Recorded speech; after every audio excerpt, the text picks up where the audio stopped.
Ranjan talkies जवळ एका बसस्थानकात मी माझ्या गावाकडे जाणाऱ्या बसची वाट बघत होतो.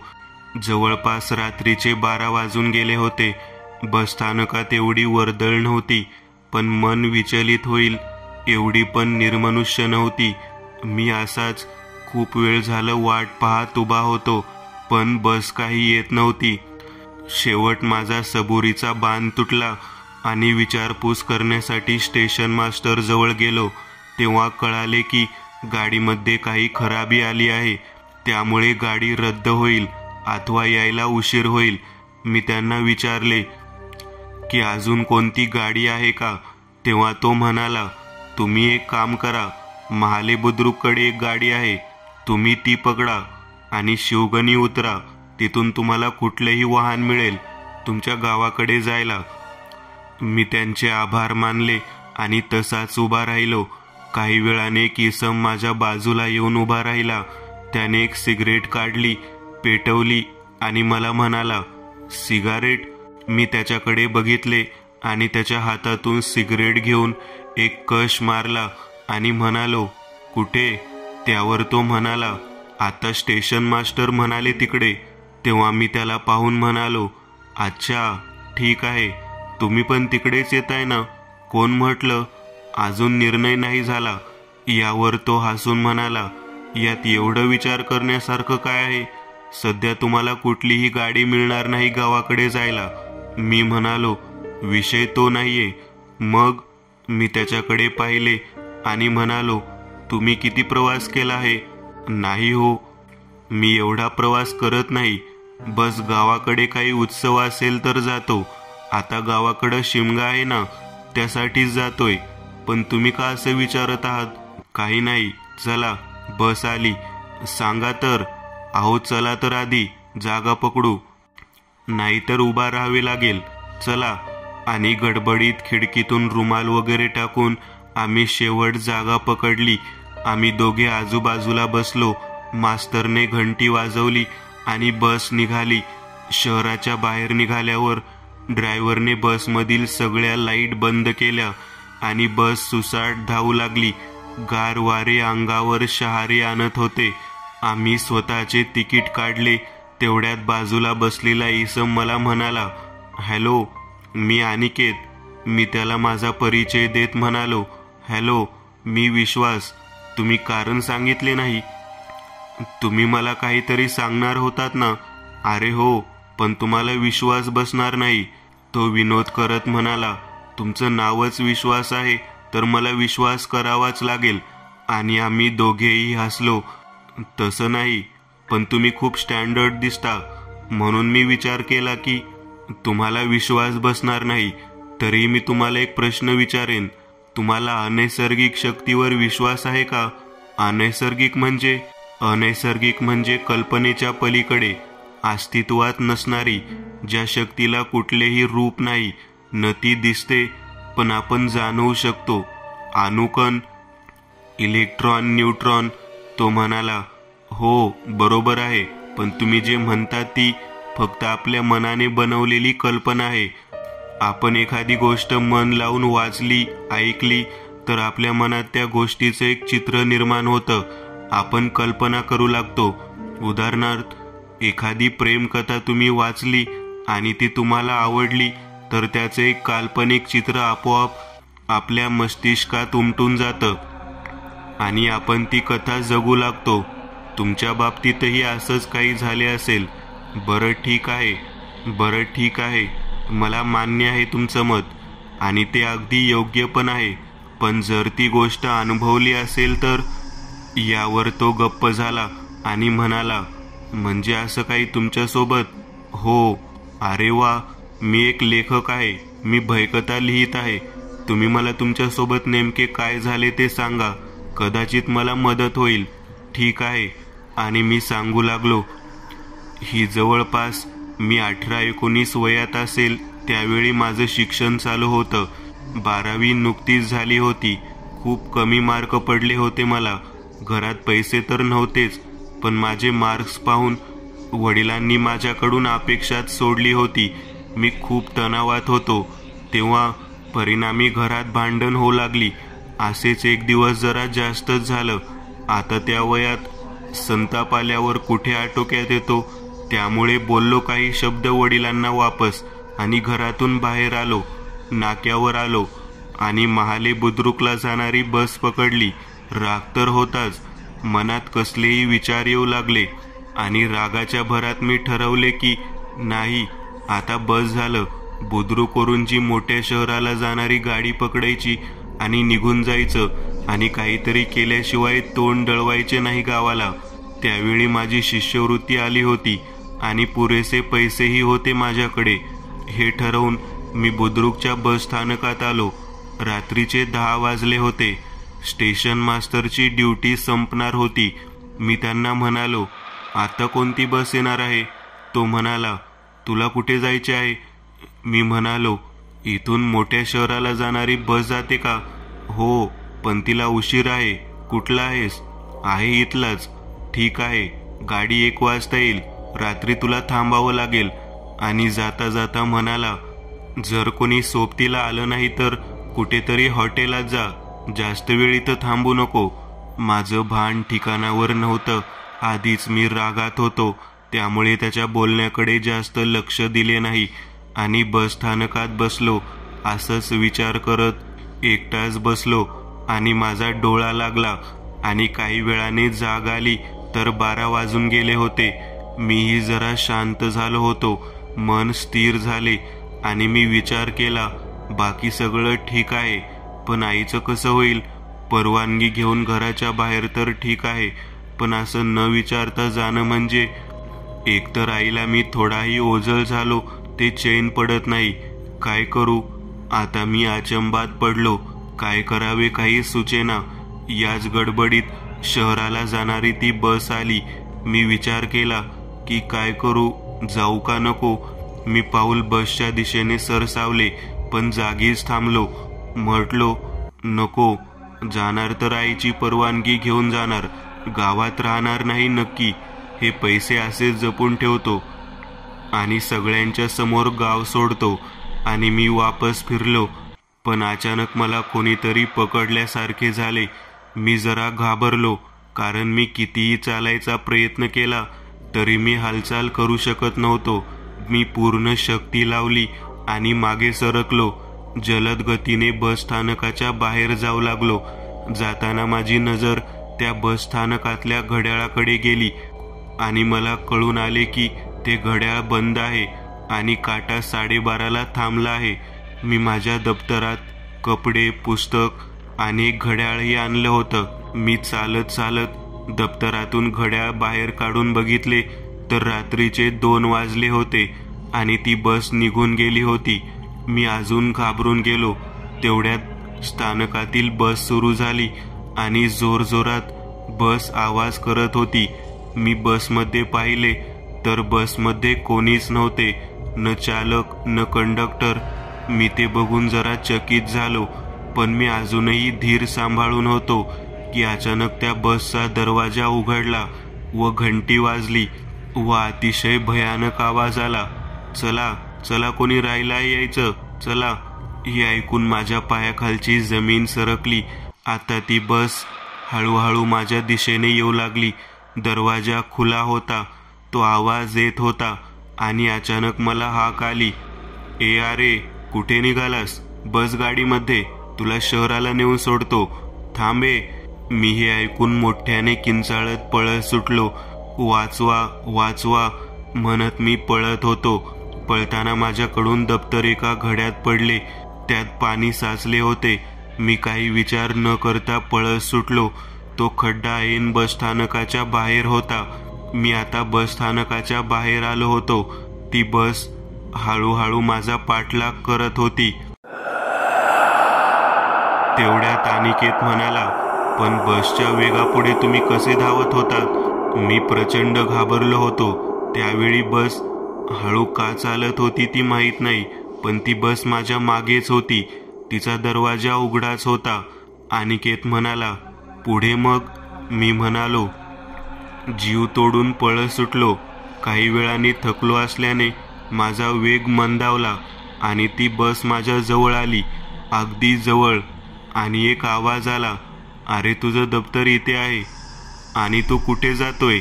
ये गाडीमध्ये, तुला शहराला सोडतो. मी मागे वळून पाहिले तर त्या दरवाजात माझे दप्तर होते. मी पाहताच कोणीतरी उडी मारल्यासारखा आवाज आला आणि बघतो तर माझ्या मागे मागे काही पाऊल ठसे उमटले होते आणि पाणी झिरपण्याचा आवाज येत होता. जणू कोणीतरी भिजलं आहे खूप. आता मात्र माझे प्राण कंठापर्यंत आले होते. माझा आवाज देखील बंद झाला. मी सगळ्यांचा चेहरा पुन्हा आठवू लागलो. मला वाटलं हा माझा शेवट आहे. तेवढ्यात मला एक दूरवरून माझ्या दिशेने येणारी दुचाकी दिसली. तिचा उजेड माझ्या चेहऱ्यावर पडला आणि तिचा हॉर्न वाजला आणि ती माझ्या वडिलांची दुचाकी होती.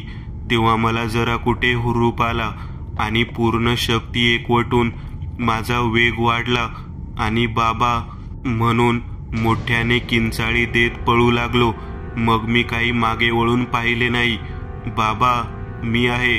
बाबा, मला वाचवा. दुचाकी माझ्या जवळ आली. बाबांनी दुचाकी थांबवली. मी पळत येऊन त्यांना मिठी मारली.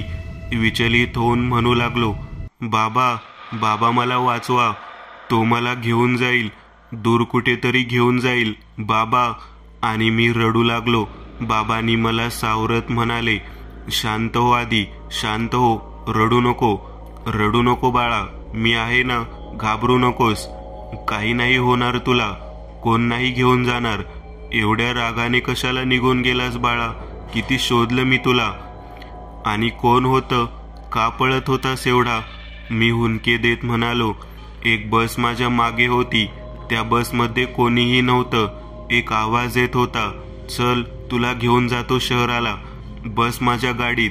मी मागे वळून बघितले तर ती बस माझ्यापासून काही अंतरावर थांबली होती. मी बाबांना म्हणालो, बाबा बघा ना, त्या तिकडे ती बस अजूनही आहे. बाबा म्हणाले, कुठे आहे? बाळा, कोणी नाही तिकडे. तू शांत हो, शांत हो आधी. तेवढ्यात गावाकडून काही लोक आले. बाबांना म्हणाले, सापडला का? कुठे होता? बाबा म्हणाले, नंतर बोलू. घाबरला आहे खूप. त्याला तो दिसला वाटतं. गावातील लोक म्हणाले, बरं बरं, चला गावाकडे घेऊन. आईचा भंडारा लावू त्याला, शांत होईल तो. चला. आणि ते मला गावाकडे घेऊन आले. एवढ्यात महाले बुद्रुक स्थानक आले आणि मी सांगायचे थांबलो आणि म्हणालो, ठीक आहे, भेटू कधीतरी. माझं गाव आलं. एवढे बोलून मी उतरणारच. अनिकेत माझ्यासोबत बसच्या दरवाजापर्यंत आला आणि म्हणाला, गोष्ट चांगली होती पण काहीशी काल्पनिक होती. माफ करा, मी जरा स्पष्ट वक्त आहे. जे आहे तोंडावर. माफ करा, पण कथा छान होती. बस उभी होती. ठीक आहे, बसला उशीर होतोय, मी निघतो. तेवढ्यात बसचे कंडक्टर अनिकेतला म्हणाले, ही काल्पनिक नाही, ते सत्य आहे. खूप वर्ष आधी त्या बसस्थानकात एका कंडक्टरने फाशी घेतली होती आणि हेही सत्य आहे की तो असंच खूप लोकांना दिसला आहे. जेव्हा हे ती कहाणी सांगत होते तुझ्यासोबत मीही ऐकत होतो. हो, ते सत्य आहे. आणि आता 12 वाजले आहेत. महाले बुद्रुक इथून 2 तास लांब आहे. त्यामुळे एवढ्या रात्री त्या बसस्थानकात कोणीही येत नाही. तुम्हीही थांबू नका. वाटल्यास यांच्या सोबत जा आणि उद्या सकाळी महाले बुद्रुकला जा. हे ऐकून अनिकेतची आवाज बदलली. त्याने चटकन त्याचे सामान घेतले आणि मला म्हणाला, आजच्या दिवस पाहुणचार कराल का आमचा? का नाही? एवढं बोलून अनिकेत माझ्या सोबत उतरला. चालत असताना मला म्हणाला, तुमच्या वडिलांना देखील माहीत होतं की असा प्रकार घडतो त्या बसस्थानकात? मी म्हणालो, हो, सगळ्या गावाला माहीत आहे. एवढं बोलून आम्ही माझ्या घराच्या दिशेने चालू लागलो. दुसरा अनुभव, प्रवास. लाख मोठ्या मोठ्या आरामदायक वाहन आहेत प्रवास करण्यासाठी आणि जीवनात प्रवास हा एक मूलभूत भाग आहे असं मला वाटतं. कारण भटकंती केल्याशिवाय कुठलाही नवीन अनुभव मिळत नाही आणि माणसाच्या ज्ञानात भर पडत नाही. खूप मोठे मोठे प्रवास करणाऱ्या व्यक्ती आहेत जी आज त्यांनी घेतलेल्या अनुभवामुळे संपूर्ण जगभरात त्यांची ख्याती आहे. माझ्या बाबतीत तसं काही नाही झाले. आशा आहे कधीतरी होईल. खूप प्रचलित आणि आरामदायी वाहनामध्ये मी प्रवास केला, पण एसटी बससारखा जो एक वेगळा अनुभव आहे त्याची गोष्टच वेगळी आहे, जी बाकी कुठल्याही वाहनामध्ये नाही. या गाडीचे खरे सौंदर्य पावसाळ्यात दिसते. हिरवळीच्या चादरीने भरलेले डोंगर, घाट, चारही बाजूंनी भुरभुर असा अलगद पाऊस व त्यात तो सुंदर ओलाचिंबर रस्ता आणि त्यावर धावणारी लाल परी वेगळाच अनुभव आहे. पण यात कधीकधी विसरून जाणे योग्य घटना सुद्धा घडतात. असंच एक दिवस मी कामानिमित्त मुंबईवरून रत्नागिरीला जाणार होतो. बसची वाट बघत मी कल्याण बस स्थानकात थांबलो. काही वेळाने बस स्थानकात आली आणि लगेच रत्नागिरीच्या दिशेने रवाना झाली. मुंबईमधून बाहेर यायला जरा उशीरच झाला. ट्रॅफिकमुळे, आणखी दुसरे कारण नव्हते. मी सायंकाळी 7 वाजता मुंबईमधून गाडीला बसलो होतो. तिला शहराच्या बाहेर निघायला जवळपास 2 तास लागले. अखेर बस शहराच्या बाहेर निघाली आणि मुख्य रस्त्याला लागली. नेहमीप्रमाणे मी खिडकीच्या बाजूला बसलो होतो. बाहेर भुरभुर असा कमी प्रमाणात पाऊस चालू होता, पण बस ड्रायव्हर गाडी सुसाट चालवत होता. साहजिक होतं, आधीच उशीर झाला होता, त्यामुळे तो गाडी जरा वेगाने चालवत होता. मी खिडकी उघडीच ठेवली होती, त्यामुळे जोरदार वारे आणि पाऊस हा सरळ बसमध्ये येत होता. आधीच गाडी वेगात होती, त्यामुळे वारे खूपच लागत होते. बाकी सर्व लोकांनी खिडक्या लावून घेतल्या होत्या. फक्त माझीच खिडकी उघडी होती, त्यामुळे त्यांना त्रास होऊ लागला. आणि एक आजी मला म्हणाली, बाळा तेवढी खिडकी बंद करशील का? मला हवा सहन होत नाहीये. मी ठीक आहे म्हणत एक खिडकी उघडी होती ती पण बंद केली. जेव्हा गाडीचा वेग कमी होईल तेव्हा उघडूया असं म्हणून झोपी गेलो आणि मला कधी गाढ झोप लागली मला कळलं नाही. आणि जेव्हा माझी झोप उघडली तेव्हा गाडी थांबली होती. सर्व प्रवासी गाडीच्या बाहेर थांबले होते.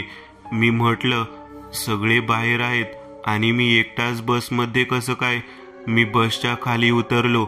मी एका इसमास विचारले, काय झाले? बस का थांबली आहे?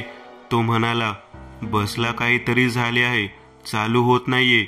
असं आहे का? बरं मग सगळे असे बाहेर का उभे आहेत? पाऊस चालू आहे, बसमध्ये बसूया. तो म्हणाला, गेले 2 तास झाले आम्ही बसमध्ये बसून होतो, कंटाळून बाहेर आलो सगळे. अरे बापरे, गेले 2 तास झालं बस उभी आहे का? हो, चालक आणि कंडक्टर प्रयत्न करत आहेत. तरी पण आज चालकाने अतिशय वेगात गाडी चालवली आणि या जंगलात आणून बंद पाडली. खरं आहे तुमचं, ऐन मध्य जंगलात बंद पडली आहे गाडी. मग तर किती हिंसक प्राणी पाहिले मी या 2 तासात, माहीत आहे का? जीव मुठीत आहे सध्या. खरं आहे तुमचं. असंच आम्ही काही वेळ गप्पा मारल्या आणि मी लघुशंकेसाठी जरा झाडीमध्ये गेलो. तो म्हणाला, जास्त पुढे जाऊ नका. मी हो म्हणत गेलो. सर्व काही आटोपून झाल्यानंतर माझी नजर पुढे झाडात गेली आणि मी जागीच थांबलो. समोर एक विचित्र आकृती माझ्याकडे एकटक पाहत होती. कुठल्याही बाजूने ती जंगली प्राणी वाटत नव्हतं. एकदम भली मोठी मानवी आकृती दिसत होती, पण खूपच मोठी. म्हणजे सामान्य मनुष्याची एकूण उंची जाडीपेक्षा कित्येक पटीने जास्त. मला घाम फुटला. ते भयानक लाल डोळे घेऊन ते माझ्याकडे बघत होतं. पाऊस पडतोय आणि जणू एखाद्या गरम वस्तूवर पाण्याचे थेंब पडल्यावर जसं जागेवर त्याचं बाष्प होतं, अगदी त्याचप्रमाणे त्याच्या अंगावर पडणाऱ्या थेंबाचं बाष्प होत होते. माझ्या मुखातून आवाज निघत नव्हता. मी कसंबसं त्या ठिकाणावरून पळालो आणि थेट चालकाजवळ आलो. मला धाप भरली होती. त्याने कदाचित ओळखून घेतले आणि मला म्हणाला, जा लवकर गाडीत बस. त्याने कंडक्टरला सांगितले, लवकर गाडीत बसा आणि सगळ्यांना बसवा. तो अतिशय घाई करू लागला. सगळे लगबगीने गाडीत बसले. कोणाला काही कळत नव्हते की ही कसली गडबड चालू आहे. चालकाने गाडी सुरू करू लागला, पण होत नव्हती. 1-2 वेळेस प्रयत्न केल्यावर बस सुरू झाली आणि तो चालवू लागला. बस सुसाट धावत होती. जितका होईल तितका वेग तो वाढवत होता. मी त्याच्या बाजूलाच बसलो होतो. मी त्याला पाहत होतो तर त्याच्याही चेहऱ्यावर तीच भीती होती जी मी अनुभवली. मी त्याला काहीही बोललो नाही आणि काही वेळाने तोच मला म्हणाला, तुला कुठे काही दिसले किंवा आरशात कोणी मागे पळताना दिसले तर ओरडू नको. बाकीच्यास याची माहिती नाहीये. कळलं तर उगाच काहीतरी विपरीत होईल. आणि पुढच्याच क्षणी त्याला साईडच्या आरशात तो बसच्या मागे पळताना दिसला. मीही त्याला पाहिले. कंडक्टर काहीच कळत नव्हते नेमकं काय चालले आहे. तो आला आणि म्हणाला, काय झालंय? आधीच गाडी खराब आहे, तू अजून तिला ताणतोय. वेग कमी कर ना. चालक म्हणाला, तुम्ही जाऊन बसा, माझ्यावर विश्वास आहे ना. रितकी फाटा येऊ द्या, सांगतो तुम्हाला. जा बसा. आणि शेवट रितकी फाटा जवळ आला आणि गाडीला एक जोरदार धक्का बसला. त्याने सगळे उठले. त्याने एका जागेवर नेऊन गाडी उभा केली. सगळे म्हणाले, हा दारू पिऊन आला आहे का? कशी चालवतोय गाडी? चालक म्हणाला, नाही, जरा गडबड होती, तरीही माफ करा, आता हळू वेगाने गाडी चालवतो. मी विचारलं, आता तो नाही येणार ना मागे? तो म्हणाला, नाही, त्याची हद्द संपली. कोण होता तो? तो म्हणाला, घिसाड्या. खूप वर्षापासून या जंगलात आहे. यामागे या रस्त्यावर किती अपघात झाले हे बातमीनुसार ऐकले असशील तू. पावसाळ्यात दिसतो तो. आपलं नशीब आपण पोहोचलो इथे, नाहीतर भीषण अपघात झाला असता त्याच्या हातातून. शेवटी त्याने धक्का दिला होता जोरदार. प्रत्येक वेळी तो असंच करतो, त्यामुळे चालकाचा ताबा सुटून अपघात होतो. आज आपण वाचलो हे आपले नशीब. कंडक्टर हे ऐकत होता. चालक म्हणाला, मला या रूटने परत नाही यायचं. काहीतरी करून रूट बदलायला सांगा. पल्ला लांब असेल तरी चालेल, पण जीवाशी खेळ नको.